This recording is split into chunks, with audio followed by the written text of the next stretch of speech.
প্রকাশিত হয়েছে বুয়েট শিক্ষার্থী আবরার ফাহাদ হত্যা মামলার পূর্ণাঙ্গ রায়।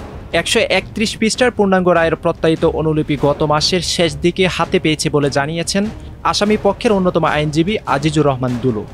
আলোচিত এই মামলার পূর্ণাঙ্গ রায় 20 আসামির মৃত্যুদণ্ড ও 5 আসামির যাবজ্জীবন কারাদণ্ড বহাল রেখে হাইকোর্ট রায় প্রকাশ করেছে। 5.5 বছর আগে বুয়েটের একটি হলে পিটিয়ে হত্যা করা হয়েছিল শিক্ষার্থী আবরার ফাহাদকে। হত্যায় জড়িত ব্যক্তিদের সবাই ছিলেন নিষিদ্ধ ঘোষিত বুয়েট শাখা ছাত্রলীগের নেতাকর্মী। মামলায় আসামিদের ডেথ রেফারেন্স আপিল ও জেল আপিলের উপর শুনানি শেষে বিচারপতি AKM আসাদুজ্জামান ও বিচারপতি সৈয়দ এনায়েত হোসেনের সমন্বয়ে গঠিত হাইকোর্ট বেঞ্চ গত 16 মার্চ রায় ঘোষণা করেন। মামলায় আসামিদের ডেথ রেফারেন্স আপিল ও জেল আপিলের উপর শুনানি শেষে বিচারপতি AKM আসাদুজ্জামান ও বিচারপতি সৈয়দ এনায়েত হোসেনের সমন্বয়ে গঠিত হাইকোর্ট বেঞ্চ গত 16 মার্চ রায় ঘোষণা করেন। এদিকে দণ্ডিত 25 আসামির মধ্যে 4 জন এখনও পলাতক বলে জানিয়েছেন রাষ্ট্রপক্ষ।